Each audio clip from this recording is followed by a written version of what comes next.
Falaremos hoje do conflito que parece estar à vista entre a Ucrânia e a Rússia, e a Ucrânia empurrada pela NATO.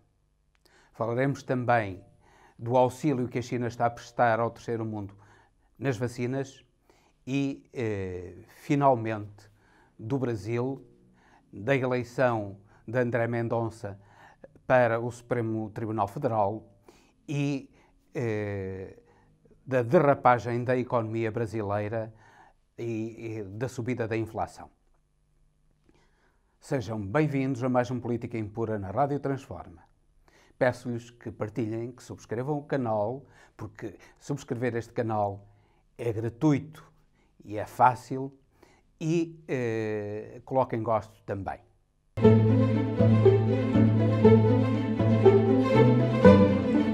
Política Impura, na Rádio Transforma.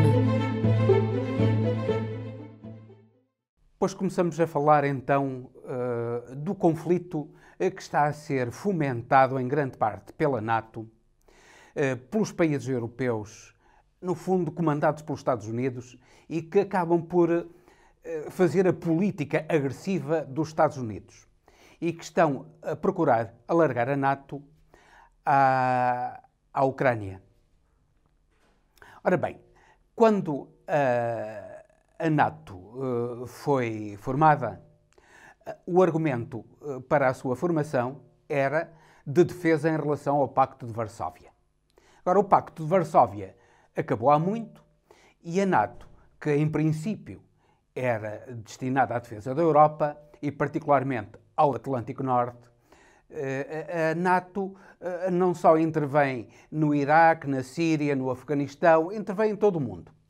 Porque, no fundo, a NATO serve apenas os interesses dos Estados Unidos da América e a Europa faz aquilo que os Estados Unidos da América pretendem. Estão a fazer isso agora no caso da Ucrânia. Estão a fomentar um conflito perigoso para a Europa, sobretudo. Os Estados Unidos estão longe e, portanto, estão resguardados, mas a Europa está a entrar num conflito que, na realidade, não lhe interessa. E não lhe interessa por uma razão muito simples. É que, entrando a Ucrânia para a NATO, todo o sistema bélico da NATO é transportado para a Ucrânia. E fica ali, ao lado do sistema bélico da Rússia e, portanto, muito próximo de um confronto. A NATO foi, como se disse, construída no sentido de evitar uma agressão. Mas não. Agora a NATO está, ela própria, a fomentar a agressividade. Está a alargar o seu espaço de influência e a ameaçar a Rússia. Os meios de comunicação ocidentais são claramente falaciosos. Dizem que é a Rússia que está a agredir a Ucrânia. Não, é o contrário. É a NATO que está a tentar implantar-se na Ucrânia para colocar um sistema de agressão à Rússia muito mais perto do sistema de defesa da Rússia. É uma estupidez, uma falta de visão por parte quer da Europa, quer dos Estados Unidos. Aquilo que a Europa precisava era de uma zona tampão entre a NATO, a zona de influência da NATO direta, e a Rússia.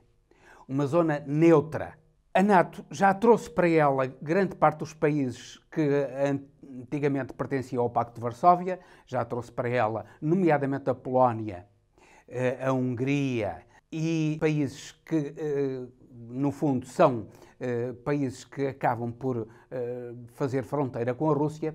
Isto é, a NATO acabou, neste momento, já por estar muito próxima da Rússia, por avançar o seu sistema de ataque e de defesa também, mas sobretudo de ataque, muito próximo da Rússia, e isso tornará muito mais perigoso qualquer hipótese de confronto entre a NATO e a Rússia.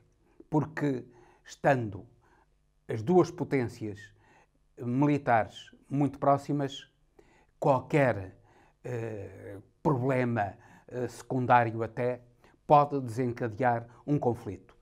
Estando afastadas, havendo uma zona de tampão que seria formada pelos países de leste, nomeadamente pela Rússia, pela Hungria, melhor dizendo, pela Polónia, pela Hungria, pela Bulgária, pela República Checa e pela Roménia. Portanto, países que anteriormente pertenciam ao Pacto de Varsóvia e que agora estão ligados à NATO, mas que deviam fazer parte de uma zona neutra, de uma zona tampão, em que o sistema militar da NATO estivesse afastado e separado do sistema militar da Rússia através dessa zona tampão. Infelizmente, a cegueira, a incompetência dos dirigentes europeus e dos dirigentes americanos, que no fundo são eles quem mandam na NATO, os europeus acabam por ser meros serventuários dos interesses dos Estados Unidos, têm levado a cabo uma política cada vez mais agressiva em relação à Rússia e a Rússia defende-se como é seu legítimo direito. Os meios de comunicação ocidentais dão uma visão completamente falsa e distorcida desta questão, mas é importante que a verdade seja reposta e que as opiniões públicas ocidentais sejam mobilizadas contra a política agressiva da NATO, comandada pelos Estados Unidos da América. Falaremos depois disto, do auxílio que a China está a levar a cabo em relação ao terceiro mundo, particularmente em relação aos países africanos. A pandemia da Covid-19 é um problema mundial e afeta tanto os países ricos, tanto a Europa como os Estados Unidos, nomeadamente, como os países pobres. Infelizmente, os países pobres, particularmente os países da África, não têm meios para combater a pandemia. E aquilo que seria lógico, porque mesmo que a pandemia seja combatida, eventualmente até quase erradicada na Europa e nos Estados Unidos da América, mantendo-se ela nos países do terceiro mundo, particularmente em África, ela constituirá sempre um perigo para a Europa e para os Estados Unidos da América, podendo disseminar-se em qualquer momento nos países europeus e nos Estados Unidos da América. Ora, sabendo-se isso, seria mais que prudente que a Europa e os Estados Unidos da América enviassem grandes quantidades de vacinas para os países africanos, particularmente, para combaterem a Covid-19. Não é isso que os Estados Unidos da América e a Europa estão a fazer. Mandam vacinas, mas em quantidades quase insignificantes. E há países da África que têm 2, 4% apenas da população vacinada, com vacinas provenientes da Europa. Aquilo que está a suceder é que a China, que tem uma visão do mundo que a Europa e os Estados Unidos não têm, infelizmente a Europa e os Estados Unidos mantêm o seu egoísmo e, em alguns casos, até a sua ganância, como formas de dominar o mundo, enquanto que a China utiliza o financiamento, utiliza a ajuda como forma de dominar através de meios pacíficos e da ajuda a outros países. E é assim que a China, que tem vacinas que acabam por não ser tão eficazes como as vacinas que o Ocidente utiliza, nomeadamente a Moderna, da Pfizer e da AstraZeneca, a China está a enviar as suas vacinas para a África, a doá-las gratuitamente e, com isso, ajudar os países africanos a combater esta terrível epidemia da Covid-19. Claro que isso traz também vantagens à China. Essa ajuda não é apenas gratuita e caridosa. Essa ajuda tem por trás também um interesse. A China não oferece almoços grátis. A China pretende também, com isso, obter vantagens, obter influência, alargar a sua zona de influência à África. E, infelizmente, quer a Europa, vizinha da África, quer os Estados Unidos, que têm interesse estratégico também importante em África, não estão a perceber até que ponto é que a sua cegueira, a sua incompetência está a colocar a África nas mãos da China. E a fazer da África um suporte também da ditadura chinesa. Porque é isso que irá acontecer. Neste momento há países africanos que estão completamente nas mãos da China. A Zâmbia, por exemplo, grande parte da riqueza da Zâmbia já está nas mãos da China. A Zâmbia tem uma dívida enorme para com a China. Outros países da África também têm dívidas enormes para com a China. E isso alarga a zona de influência da China em prejuízo do Ocidente. Mais uma vez apelamos aqui para que a opinião pública do Ocidente tome consciência e pressione os seus governos no sentido de auxiliarem a África, que bem precisa de ser auxiliada e que tem uma ligação à Europa, até por motivos geográficos e por motivos históricos, tem uma ligação à Europa que a China não tem, auxiliarem a África para que a África combata esta pandemia, que é algo que vai também ao encontro dos interesses da própria Europa e dos Estados Unidos da América. Finalmente, passamos para o Brasil. O Brasil assistiu esta semana à aprovação de um fanático religioso que, no entanto, disfarçou no interrogatório a que foi sujeito no Senado, disfarçou bem as suas tendências. Mentiu claramente, como é apanágio desses neopentecostais que se dizem religiosos, mas cuja religião deles é apenas o dinheiro.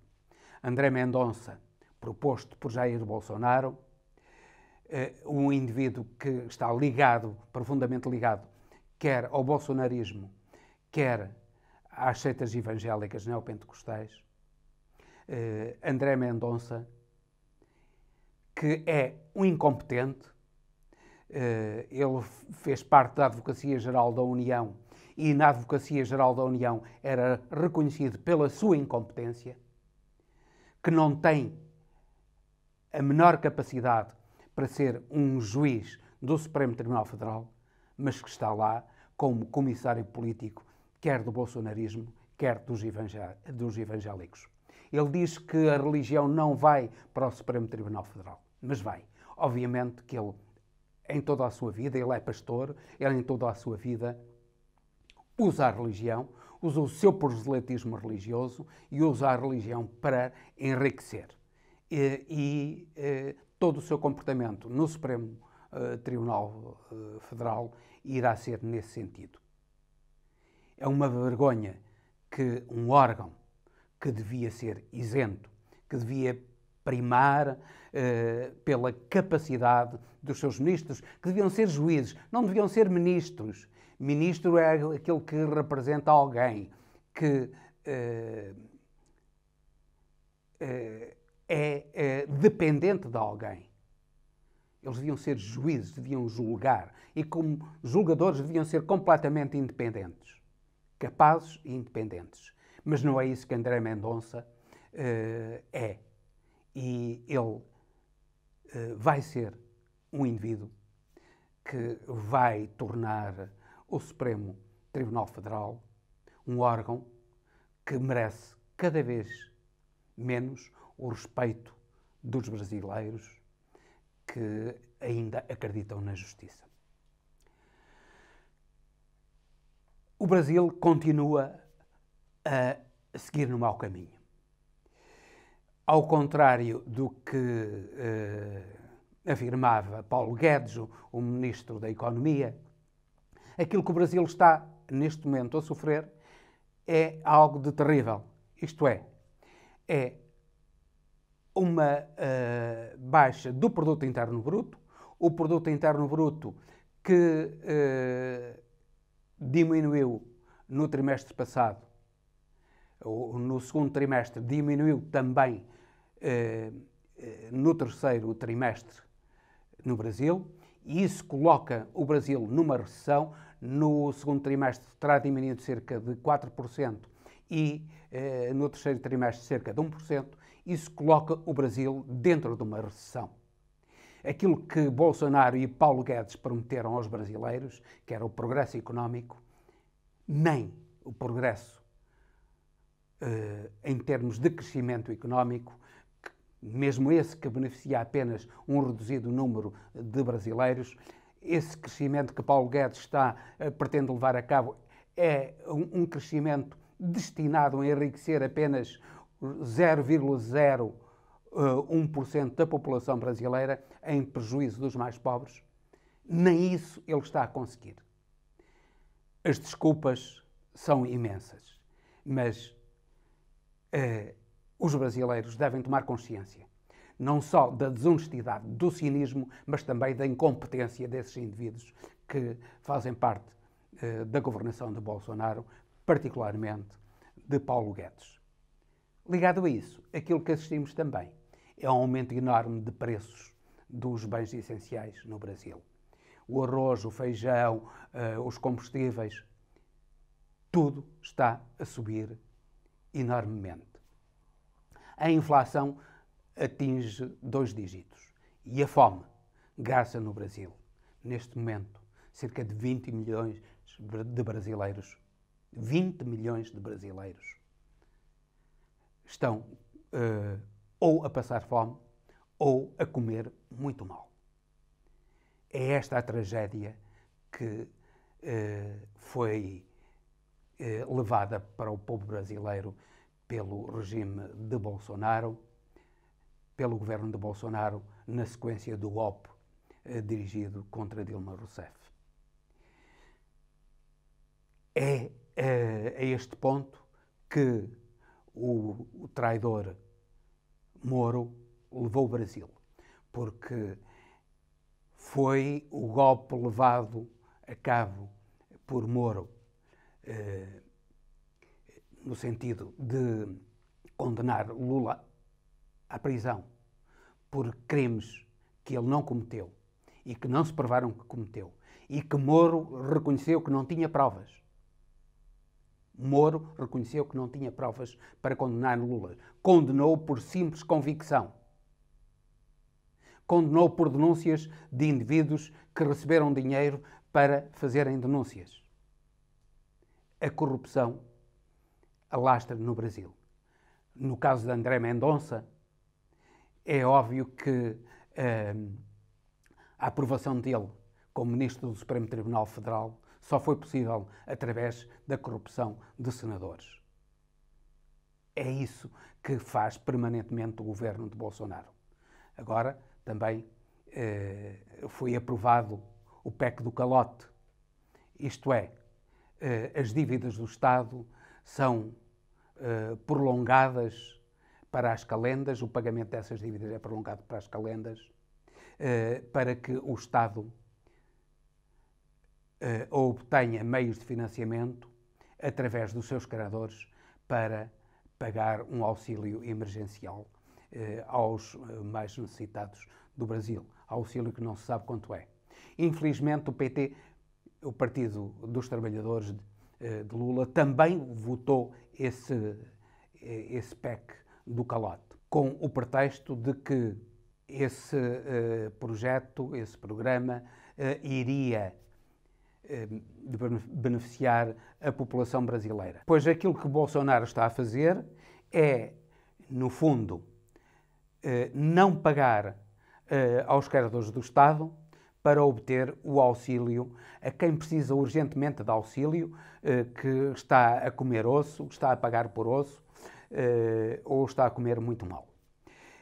Claro que ele podia perfeitamente retirar esse dinheiro dos militares que estão a receber todo o tipo de benesses perfeitamente escandalosas, dos ministros, dos senadores, de um número infindo de gente que está ligada ao poder, que no fundo está a receber benesses do poder, perfeitamente dispensáveis, quando ele retirou a Bolsa Família, quando ele retirou outros sistemas assistenciais que existiam no tempo do governo do PT. Ele destruiu tudo isso e fê-lo para dar mais benesses a quem já tinha para receber do Estado bons vencimentos. Ele, no fundo, aquilo que ele fez foi retirar aos pobres para dar aos ricos, ao contrário do que fazia o Robin dos Bosques. Bolsonaro está agora a retirar aos credores do Estado brasileiro para dar aos pobres. Muitos credores do Estado brasileiro são também pobres. E ele, em alguns casos, está a retirar aos pobres para dar a outros pobres. É assim que funciona o governo de Bolsonaro, contra a verdade, contra a mais elementar justiça, contra os direitos do cidadão.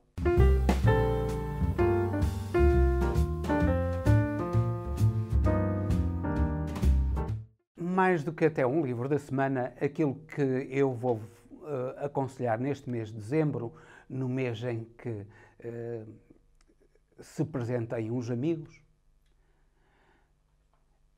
e se presentem à família, aquilo que eu vou fazer é dizer aos meus espectadores quais são os livros importantes da minha vida e aconselhá-los a lerem os livros de prosa, para já.